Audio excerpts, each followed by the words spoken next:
Well, g'day, and welcome back again to Jiaqing on what is the 17th of September, and today is Mid-Autumn Festival or Mooncake Festival here in China.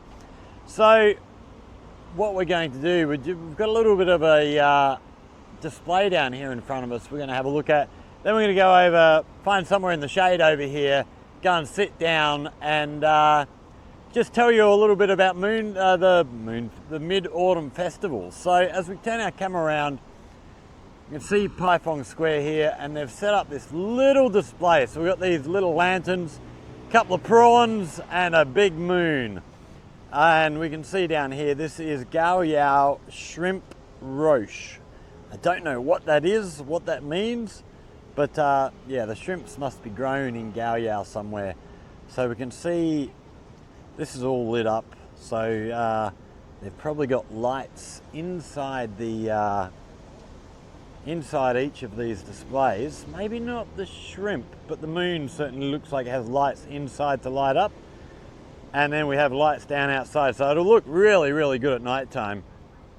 But we can see Paifeng Square is actually quite empty at the moment. I thought there'd be a few more people around today, being Mid-Autumn Festival, but it is rather warm out here. And yeah, more will probably be happening tonight. We were going to go and try and find a little bit more stuff happening around the place. But I've been out a fair bit the last few days on an electric bike. She's a bit low on battery, so I didn't want to go too far. So we've just basically come down here to Paifeng Square. We're going to walk over this way, find somewhere a little bit in the shade, and then we're going to sit down and have a little talk about what Mid-Autumn Festival is. It is one of the more important festivals here in China. So yeah, it's a big occasion for Chinese people. I've had a lot of people message me on WeChat wishing me happy Mid-Autumn Festival and stuff, which is always pleasant to know that people are thinking of the foreign devils living here. So yeah, we'll go and find somewhere a little bit shady and find somewhere to sit down and tell you about Mid-Autumn Festival. So stick around. We'll be back in just a second once we find somewhere to chill out a little bit. So we found a little place to sit down here. We're down here in the new food street down here by the lake, which we can see in the background here. Found a spot under a bit of shade, protected from the sun, which is quite warm here today. And we are just going to sit down and we'll go through some of what the Mid-Autumn Festival is about. So we're taking stuff from Wikipedia here. So if I make any mistakes, if I get anything wrong, feel free to let me know. I know Wikipedia is not always the most accurate source of information, but we get information from where we can. So, Mid-Autumn Festival, also known as the Moon Festival or Mooncake Festival, is a harvest festival celebrated in Chinese culture. It is held on the 15th day of the 8th month of the Chinese lunisolar calendar, with a full moon at night corresponding to mid-September to early October of the Gregorian calendar. On this day, the Chinese believe that the moon is at its brightest and fullest size, coinciding with the harvest time in the middle of autumn. The Mid-Autumn Festival is one of the most important holidays in Chinese culture. Its popularity is on par with that of Chinese New Year. The history of the festival dates back over 3,000 years, which is a fair chunk of time. Similar festivals are celebrated by other cultures in East and Southeast Asia. During the festival, lanterns of all sizes and shapes, which symbolise beacons that light people's path to prosperity and good fortune, are carried and displayed. Mooncakes, a rich pastry typically filled with sweet bean, egg yolk, meat or lotus seed paste, are traditionally eaten during this festival. The Mid-Autumn Festival is based on the legend of Chang'e, the moon goddess in Chinese mythology. So, etymology. The festival is so named as it is held around the autumn equinox of the 15th and the 8th of Sol. Okay, yeah, we've been through that.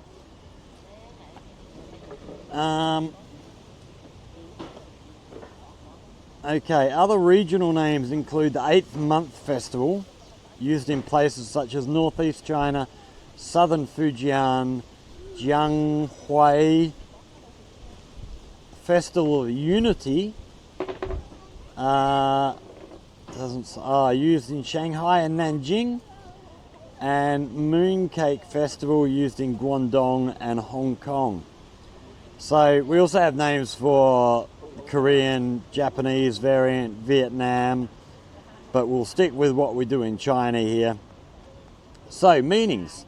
The festival celebrates three fundamental concepts that are closely connected. Gathering. Let's just move this camera a little bit closer to us here. Gathering, such as family and friends coming together or harvesting crops for the festival. It is said that the moon is the brightest and roundest on this day, which means family reunion. Consequently, this is the main reason why the festival is thought to be important. Number two, giving thanks. To give thanks for the harvest or for harmonious unions through activities like giving mooncakes to each other. And thirdly, praying, asking for conceptual or material satisfaction. Praying for things such as babies, a spouse, beauty, longevity, or a good fortune. Traditions and myths surrounding the festivals are formed around these concepts, although traditions have changed over time due to changes in technology, science, economy, culture, and religion. So, the origins and development. The Chinese have celebrated the harvest during the autumn full moon since the Shang dynasty. We got here 1600 to 1046 BCE. So yeah, long time ago. The term mid-autumn first appeared in Rites of Zhou, a written collection of rituals of the Western Zhou dynasty from 1046 to 771 BCE. As for the royal court, it was dedicated to the goddess. I'm not even going to try and read that. I will try and read that name for you. Tai Yin Sing Jun, I think. Tai Yin Sing Jun. This is still true for Taoism and Chinese folk religion. The celebration as a festival only started to gain popularity during the early Tang dynasty, so 618 to 907 CE. One legend explains that Emperor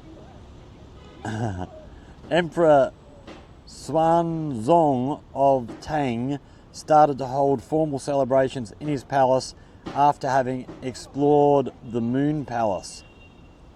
By the Ming and Qing dynasties, the Mid-Autumn Festival had become one of the main folk festivals in China.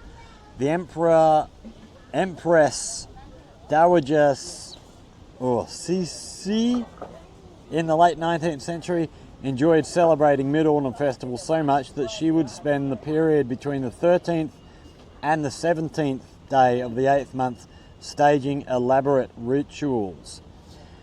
Moon worship. An important part of the festival celebration is moon worship. The ancient Chinese believed in rejuvenation being associated with the moon and water and connected this concept to menstruation, calling it monthly water. The Zhuang people, for example, have an ancient fable saying the sun and moon are a couple and the stars are their children. And when the moon is pregnant, it becomes round and then becomes crescent after giving birth to a child.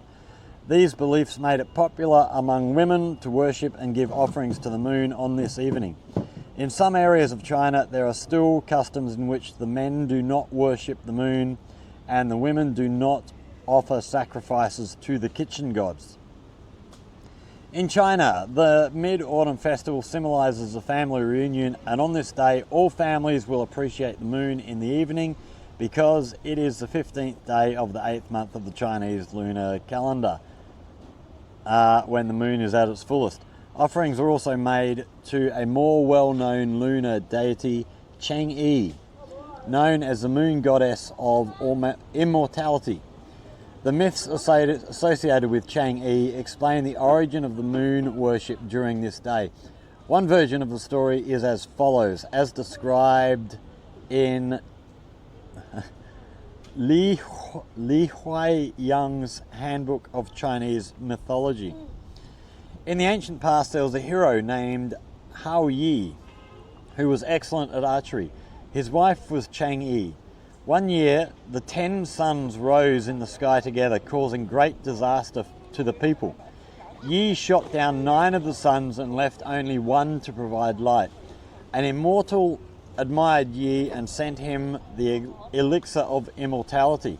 Yi did not want to leave Chang'e and be immortal without her, so he let Chang'e keep the elixir. However, Peng Meng, one of his apprentices, knew this secret. So on the 15th of August, in the Chinese lunar solar calendar, when Yi went hunting, Peng Meng broke into Yi's house and forced Chang'e to give the elixir to him. Chang'e refused to do so. Instead, she swallowed it and flew into the sky. Since she loved her husband and hoped to live nearby, she chose the moon for her residence. When Yi came back and learned what had happened, he felt so sad that he displayed the fruits and cakes Chang'e liked in the yard and gave sacrifices to his wife. People soon learned about these activities, and since they were also sympathetic to Chang'e, they participated in these sacrifices with Yi. So when people learned of this story, they burnt incense on a long altar and prayed to Chang'e, now the goddess of the moon, for luck and safety. The custom of praying to the moon on Mid-Autumn Day has been handed down for thousands of years since that time.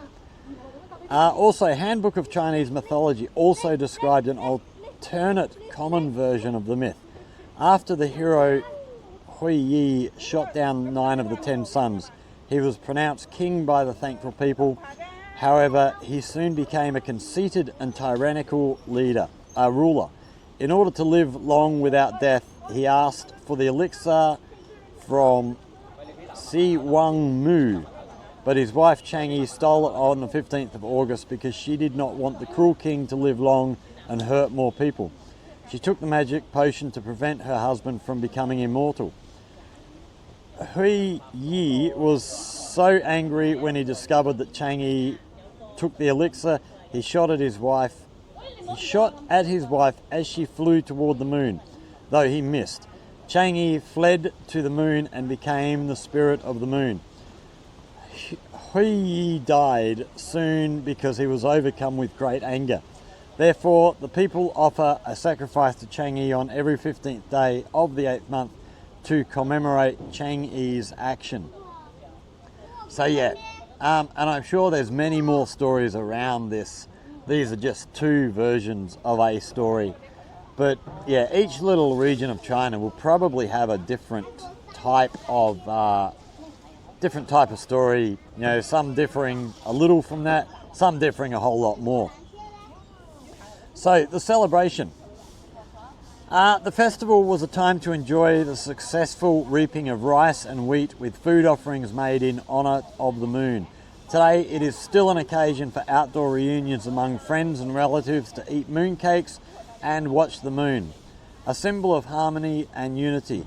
During a year of a solar eclipse, it is typical for governmental offices, banks and schools to close extra days in order to enjoy the extended celestial celebration an eclipse brings. The festival is celebrated with many cultural or regional customs among them. So a couple they've got here: burning incense in reverence to deities including Chang'e, and performance of dragon and lion dances, which is mainly practiced in southern China. Lanterns. A notable part of celebrating the holiday is the carrying of brightly lit lanterns, lighting lanterns on towers, or floating sky lanterns. Another tradition involving lanterns is to write riddles on them and have other people try to guess the answers. It is difficult to discern the original purpose of lanterns in connection to the festival, but it is certain that lanterns were not used in conjunction with moon worship prior to the Tang dynasty. Traditionally, the lantern has been used to symbolize fertility and function mainly as a toy and decoration, but today the lantern has come to symbolize the festival itself. In the old days, lanterns were made in the image of natural things, myths, and local cultures.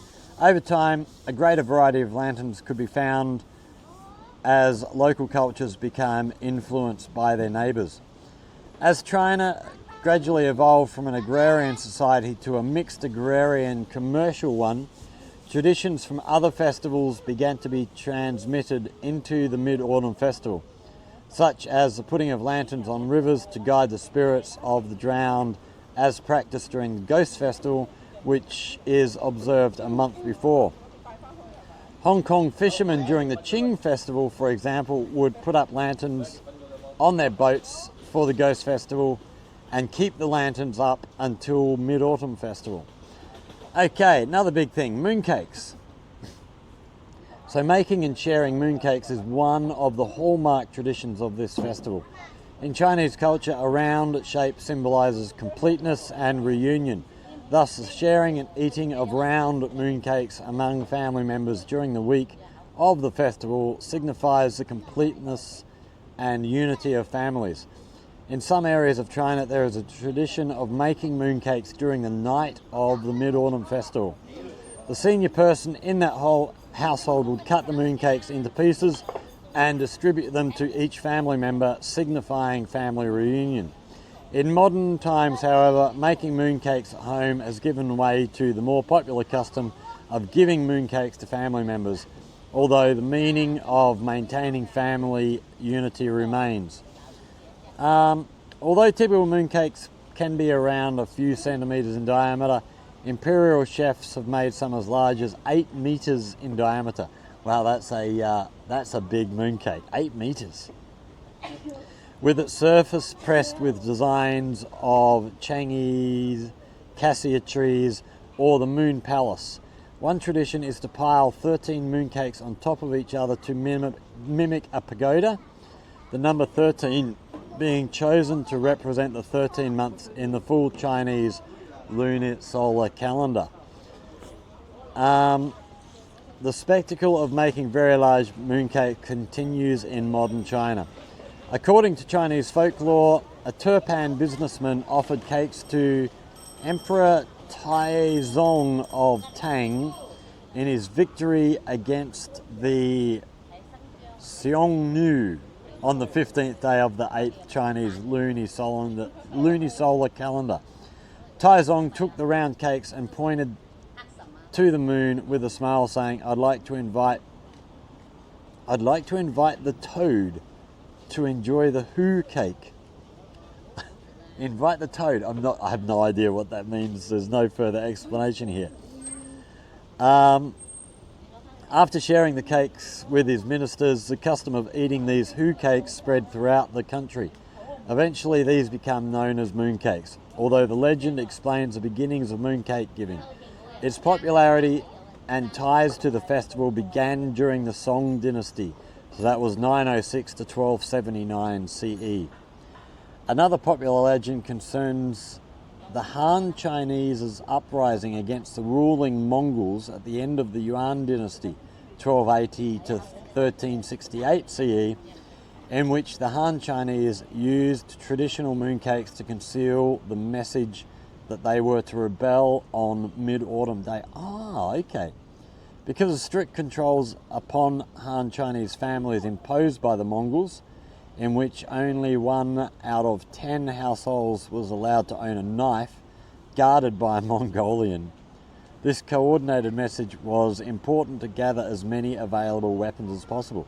So it's also tied into sort of military and popular uprising. That's interesting. I hadn't heard that story before. So, other foods and food displays. Imperial dishes served on this occasion included 9-jointed lotus roots, which symbolize peace, and watermelons cut in the shape of lotus petals, which symbolize reunion. Teacups were placed on stone tables in the garden where the family would pour tea and chat. waiting for the moment when the full moon's reflection appeared in the centre of their cups. Oh, that's an interesting idea. Owing to the timing of the plant's blossoms, cassia wine is the traditional choice for the reunion wine drunk on the occasion. Also, people will celebrate by eating cassia cakes and candy. In some places, people will celebrate by drinking osmanthus wine and eating osmanthus mooncakes. Food offerings made to deities are placed on an altar set up in the courtyard, including apples, pears, peaches, grapes, pomegranates, melons, oranges, and pomelos. On one of the first decorations purchased for the celebration table is a clay statue of the jade rabbit. In Chinese folklore, the jade rabbit was an animal that lived on the moon and accompanied Chang'e. Offerings of soybeans and koksum flowers were made to the jade rabbit. Nowadays in southern China, people will also eat some of the seasonal fruit that may differ in different districts but carrying the same meaning of blessing. Courtship and mating.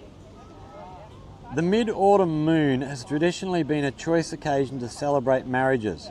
Girls would pray to the moon deity Chang'e to help fulfill their romantic wishes. In some parts of China, dances are held for young men and women to find partners. For example, young women are encouraged to throw their handkerchiefs to the crowd, and the young man who catches and returns the handkerchief has a chance at romance.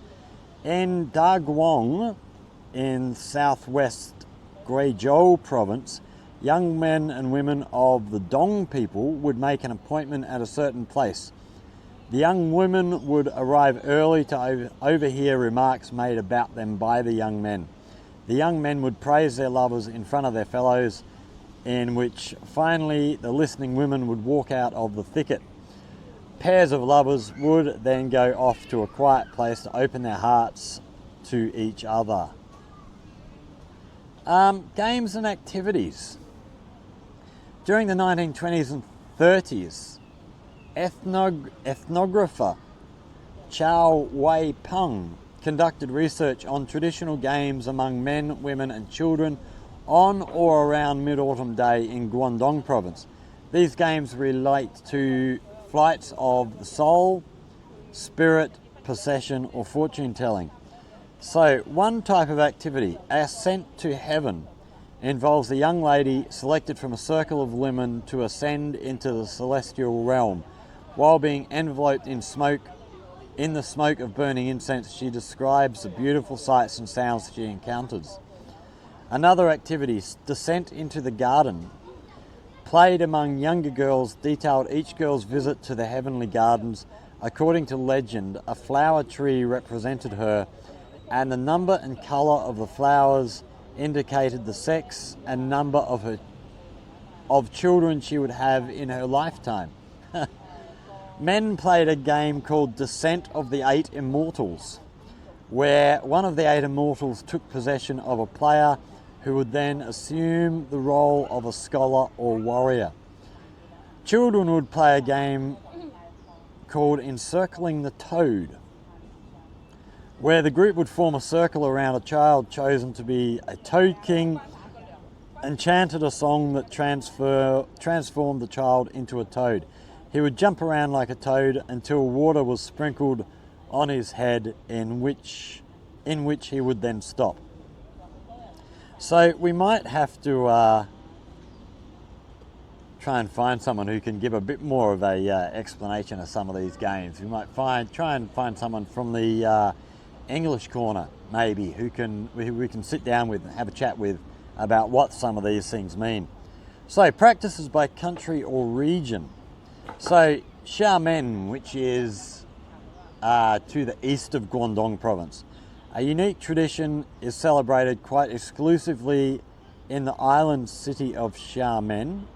Have I got the right place? Yeah, I think it's to the east here. During the festival, families and friends gather to play Bo Bing, a gambling sort of game involving 6 dice. People take turns in rolling the dice in a ceramic bowl. with the results determining what they win. The number 4 is mainly what determines how big the prize is. Hong Kong and Macau. In Hong Kong and Macau, the day after Mid-Autumn Festival is a public holiday rather than the festival date itself. Unless that date falls on a Sunday, then the Monday is also a holiday.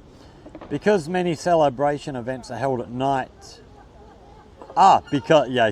So they have the day after because many celebrations are held at night. People are up late at night. They're not ready to go to work the next morning. Many businesses let employees off early on the day before. There are a number of festive activities such as lighting lanterns, but mooncakes are the most important feature there. However, people don't usually buy mooncakes for themselves, but to give to relatives as presents. So you don't buy your own mooncakes, you buy mooncakes, you give them away, someone else gives you mooncakes. Where were we? People start to exchange these presents well in advance of the festival, hence mooncakes are sold in elegant boxes for presentation purpose. Although also the price for these boxes are not considered cheap. A 4 mooncake box of the lotus seeds paste with egg yolks variety can generally cost US $40 or more. So yeah, quite expensive. However, as environmental protection has become a concern of the public in recent years, many mooncake manufacturers in Hong Kong have adopted practices to reduce packaging materials to practical limits. The mooncake manufacturers also explore in the creation of new types of mooncake, such as ice cream mooncakes and snow skin mooncake. Don't know what snow skin is, no idea. But the packaging, when you buy a pack of mooncakes, you see a lot of tins that are sort of this sort of size around the place. Really nice tins, really nice artwork design on them. Right, we'll skip through. Okay. No, we'll carry on with Macau and Hong Kong. There are also other traditions related to the Mid-Autumn Festival in Hong Kong. Neighbourhoods across Hong Kong set impressive lantern exhibitions with traditional stage shows, game stalls, palm readings, and many other festive activities. We might have to...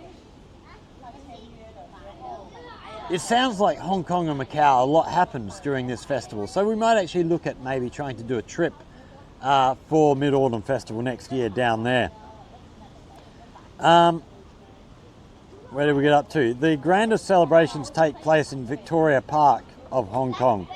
One of the brightest rituals is the fire dragon dance, dating back to the 19th century and recognised as a part of China's intangible cultural heritage.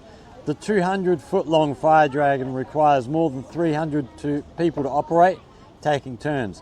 The leader of the fire dragon dance would pray for peace, good fortune through blessings in Hakka. So Hakka is another language, another type of people here. After the ritual ceremony, fire dragon was thrown into the sea with lanterns and paper cards, which means the dragon would return to the sea and take the misfortunes away. By 1941, there were also some celebration of Mid-Autumn Festival held in small villages in Hong Kong. Sha Po would celebrate Mid-Autumn Festival in every 15th day of the 8th. People called the Mid-Autumn Festival the Kwong Sing Festival. They held Pok San Ngao Sai at Da Tong Pong. Too many big, weird words. Was a celebration of the Kwong Sin Festival, and people would gather around to watch it. During the event, someone would play the percussions, and some villagers would then act possessed and call themselves Mao Shan Masters. They burnt themselves with incense sticks and fought with real blades and spears. Okay. Ethnic minorities in mainland China. Korean minorities living in Yanbian Korean Autonomous Prefecture have a custom of welcoming the moon, where they put up a large conical house frame made of dry pine branches called a moon house. The moonlight would shine inside for gazers to appreciate. The Bao Yi people call the occasion Worshipping Moon Festival, where after praying to ancestors and dining together, they bring rice cakes to the doorway to worship the moon grandmother. The two people, that's TU, practice a ceremony called beating the moon, where they place a basin of clear water in the courtyard to reflect an image of the moon and then beat the water surface with branches. The Mao Nan people tie a bamboo near the table on which a grapefruit is hung with 3 lit incense sticks in it. This is called shooting the moon. Taiwan. In Taiwan and its outlying islands Penghu, Kinmen and Matsu, the Mid-Autumn Festival is a public holiday. Outdoor barbecues have become a popular affair for friends and family to gather and enjoy each other's company. Children also make and wear hats made of pomelo rinds. It is believed Chang'e, the Lady of the Moon, will notice the children with her favourite fruit and bestow good fortune upon them. So we're not going to go through the things in other countries, but they do have a number here listed: Japan, Korea, Cambodia, Laos, Myanmar, Singapore, Vietnam. All have various different types. And then we have India, Sri Lanka, Israel. I wouldn't know. Okay, let's have a look what this says. The Jewish harvest festival of Sukkot is a cognate celebration, begins on the 15th day of the lunar month, Tishrei, which is the 7th month of the Hebrew calendar. Because of similarities between this and the Chinese calendar, this often coincides with Mid-Autumn Festival. And then we have North America, Canada and the United States. We'll leave them alone. And then we're down to references. So that's all that we have here. Oh, and I was going to do a screen capture of the Wikipedia page so I could have that playing along beside you, but I forgot to press record. So that was foolish of me. So that's a fair bit of information about the Moon Festival here. So we are going to we might have a quick little look around to as we're heading back towards where we've parked our bike. Just see, I would be very expectant that they will have some sort of display set up at the beginning of this little food street. I didn't actually notice anything on my way in, but I would be very surprised if they don't have something here. So we can see plenty of lanterns up in the trees up here, which look really good at night time. We have done another video through here at night time, which I'll link through so you can have a look at what this place is like during the night if you're one of our newer subscribers and haven't gone back that far through the catalogue yet. But yeah, this, so I have mentioned before, this little food area was built during the pandemic, towards the end of the pandemic, and it's proven to be a really popular little spot in the evening, especially on the weekends. It gets really crowded. We have a new shop in here which has a lot of artwork and stuff for sale, all sorts of things. We might actually go and do a video in there one day, because yeah, I went in there last week, had a little walk through here, had a look, and there is some really beautiful stuff in here. So we will do something through there. It is all local artwork and stuff mainly. Upstairs, up above here, they do actually have an art studio where they actually make a lot of artwork. I think they also do lessons up there as well. It looked like it might be some sort of classroom thing. So I did expect that there would be some type of big display specifically for Mid-Autumn Festival up at the entrance here, but it doesn't appear so. So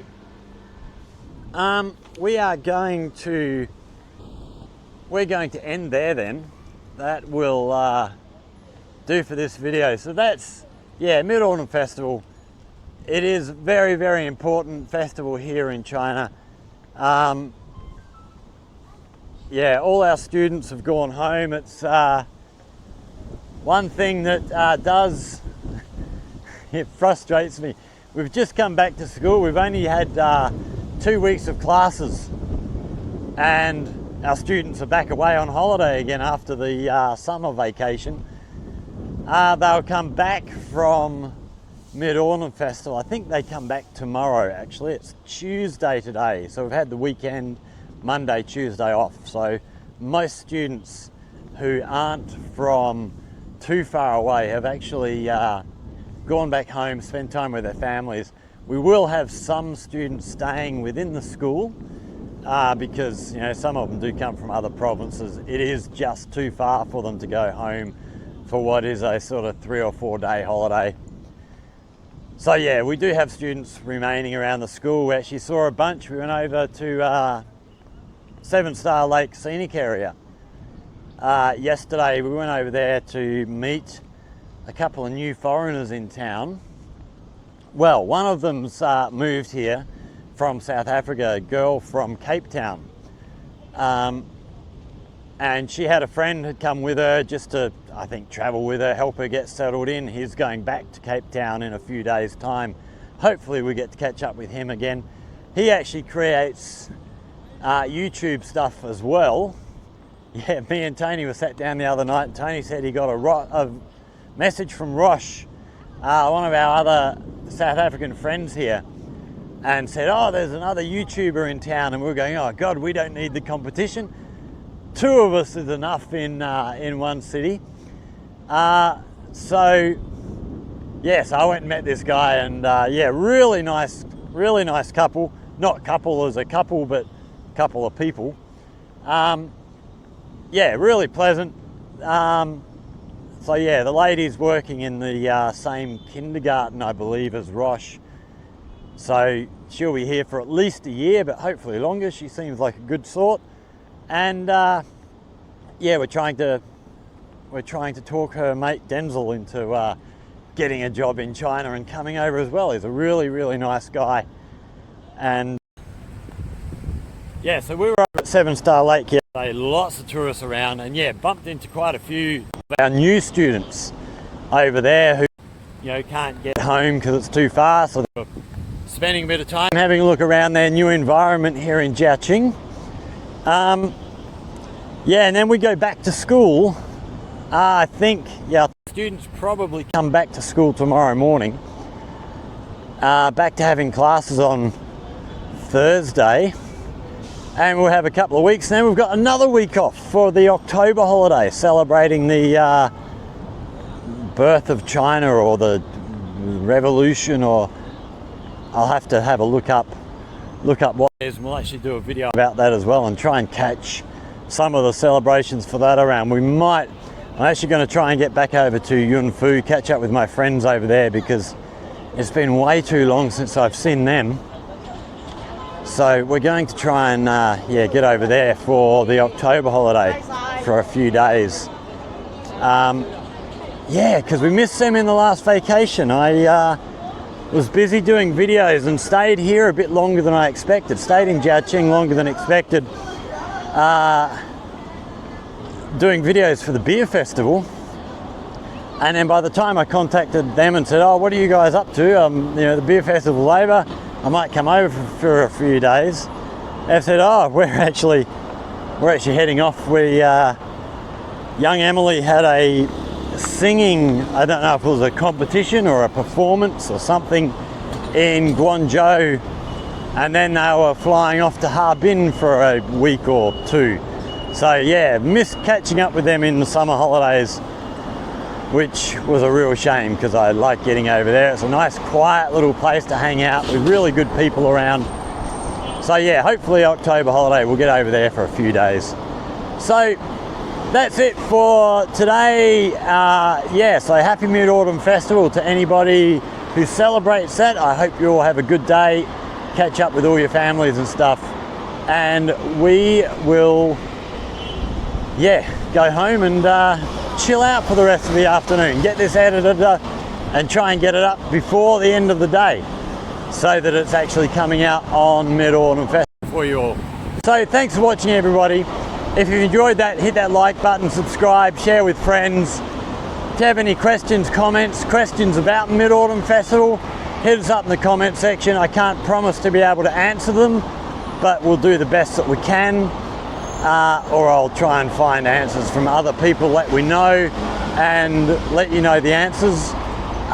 If you have anything you would like to learn about life here in China, again, hit us up in the comment section, and yeah, we'll try and seek out information, make a video for you. So take care, everybody, stay safe, and we will see you all in the next one. Cheers.